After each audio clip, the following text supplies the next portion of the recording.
Assalamualaikum warahmatullahi wabarakatuh. Ketemu lagi dengan saya Meli Darlinda. Hari ini kita akan membahas mengenai termokimia. Ini adanya di kelas 2 semester 1. Di dalam termokimia kita mengenal adanya azas kekekalan energi. Kayu dan gas LPG menyimpan sejumlah energi yang disebut dengan energi kimia. Ketika bahan-bahan tersebut terbakar, apa yang terjadi ya? Pasti dia akan mengeluarkan panas atau yang disebut dengan kalor. Azas kekekalan energi disebut juga dengan hukum pertama termodinamika. Di dalam termokimia, kita juga harus mengenal yang namanya sistem dan lingkungan, di mana sistem adalah reaksi atau proses yang sedang menjadi pusat perhatian kita. Sedangkan lingkungan adalah segala sesuatu yang berada di sekitar sistem, yaitu dengan apa sistem itu berinteraksi. Kita juga mengenal yang namanya kalor. Kalor itu adalah transfer pertukaran energi antara sistem dan lingkungannya, atau bentuk energi lainnya secara kolektif. Kita juga mengenal yang namanya sistem terbuka, sistem tertutup, dan sistem terisolasi. Yang dikatakan dengan sistem terbuka ini ya, contohnya kelas terbuka itu dapat mengalami pertukaran materi dan energi dengan lingkungan secara bebas. Sedangkan sistem tertutup ini ada penutupnya nih ya, mengalami pertukaran energi tetapi dia tidak bisa mengalami pertukaran materi dengan lingkungan secara bebas karena sudah ada tutupnya. Kemudian yang namanya sistem terisolasi tidak dapat mengalami pertukaran materi dan energi dengan lingkungan karena sudah terisolasi ya. Tanda untuk kalor dan kerja. Kalau sistem menerima kalor, tanda Q-nya bertanda positif. Ya, bisa dilihat ya. Kalau udah masuk ke dalam sistem, ya tanda Q-nya adalah positif. Sedangkan kebalikannya, sistem membebaskan kalor, Q-nya akan bertanda negatif. Demikian juga untuk kerja yang dilambangkan dengan tanda W. Ya, sistem melakukan kerja, W itu akan bertanda negatif ya. Sebaliknya sistem ya membebaskan kerja, tidak melakukan kerja, itu dia akan bertanda positif. Energi dalam ya, atau dilambangkan dengan E. Energi kinetik adalah energi yang berkaitan dengan gerakan molekul sistem, sedangkan bentuk energi lainnya yang tidak berhubungan dengan gerak itu disebut dengan energi potensial. Jumlah energi yang dimiliki oleh suatu zat atau sistem itu yang disebut dengan energi dalam, yang dinyatakan dengan lambang E besar ya, dengan perubahan energinya delta E, yaitu selisih antara energi dalam produk EP dengan energi bereaksi atau ER. Kalau reaksi delta E dan delta H, perubahan energi dalam yang menyertai reaksi adalah delta E sama dengan E1 kurang E2. Perubahan energi dalam tersebut akan muncul sebagai kalor atau kerja. Delta E sama dengan Q tambah W. Jika reaksi berlangsung pada sistem tertutup dengan volume tetap dinyatakan dengan QV, maka AE delta E sama dengan QV. Jika reaksi berlangsung dalam sistem terbuka dengan tekanan tetap, maka delta E sama dengan QP tambah W atau QP sama dengan AE kurang W. Kalau reaksi yang berlangsung pada tekanan tetap dikaitkan dengan sifat lain dari sistem, yaitu entalpi yang dinyatakan dengan lambang H. Delta H sama dengan Q reaksi.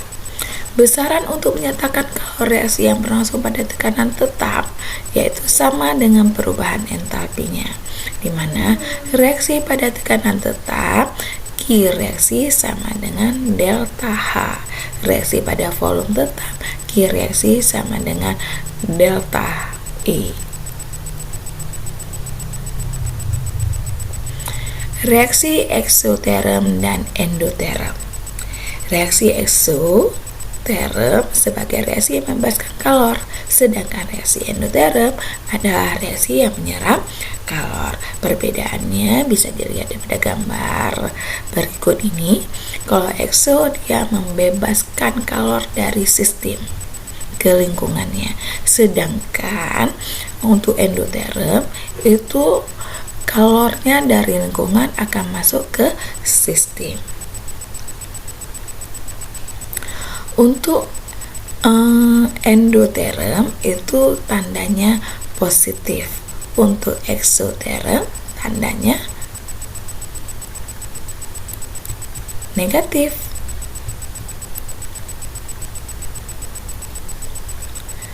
Kemudian kita akan mempelajari juga mengenai persamaan termokimia.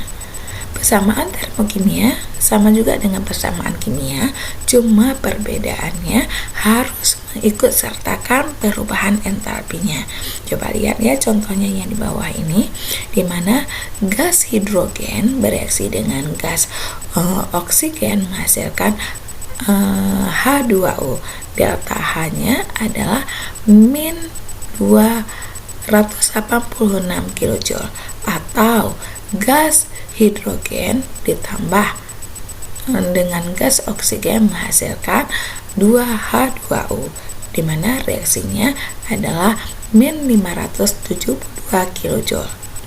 Reaksinya harus dikalikan 2 karena koefisiennya itu sudah 2. Entalpi molar. Di sini kita akan mempelajari beberapa entalpi molar. Yang pertama adalah entalpi pembentukan standar, yang mana lambangnya adalah delta HF. Jika pengukuran dilakukan pada keadaan standar dan semuanya unsur-unsur dalam bentuk standar, perubahan entalpi disebut entalpi pembentukan standar. Ini di bawahnya ada contoh persamaan termokimia untuk reaksi pembentukan, di mana gas hidrogen direaksikan dengan gas oksigen akan menghasilkan H2O, di mana delta H-nya adalah min 255,85 kJ. Demikian juga untuk rumus kimia yang keduanya. Kemudian yang kedua adalah entalpi peruraian standar atau delta Hc. Di sini entalpi peruraian standar itu merupakan kebalikan dari reaksi pembentukan, di mana nilai entalpinya sama tetapi tandanya yang berlawanan. Yang tadinya di pembentukan itu tandanya entalpinya positif, di sini di entalpi peruraian tanda entalpinya harus negatif. Yang ketiga adalah entalpi pembentukan standar, di mana pembakaran dikatakan sempurna jika karbon terbakar menjadi CO2, hidrokarbon terbakar menjadi H2O, dan belerang terbakar menjadi SO2. Untuk entalpi pembakaran dapat dilihat pada tabel berikut ini, di mana reaksi karbon dan O2 menghasilkan CO2, sedangkan untuk hidrogen bereaksi dengan O2 menghasilkan H2O, dan belerang bereaksi dengan O2 menghasilkan SO2. Yang keempat adalah berbagai entalpi molar lainnya. Di sini terdapat berbagai entalpi molar lainnya seperti entalpi penetralan, entalpi peleburan, entalpi penguapan, dan entalpi pelarutan. Entalpi penetralan adalah perubahan entalpi pada penetralan asam dan oleh basa membentuk 1 mol air. Entalpi peleburan adalah perubahan entalpi pada perubahan 1 mol zat dari bentuk padat menjadi bentuk cair pada titik leburnya. Entalpi pelarutan adalah perubahan entalpi pada pelarutan 1 mol zat. Entalpi molar dinyatakan dalam kJ per mol. Demikian untuk hari ini. Nantikanlah nanti kita akan ada video selanjutnya, yaitu mengenai penentuan entalpi reaksi. Untuk hari ini, wassalamualaikum warahmatullahi wabarakatuh.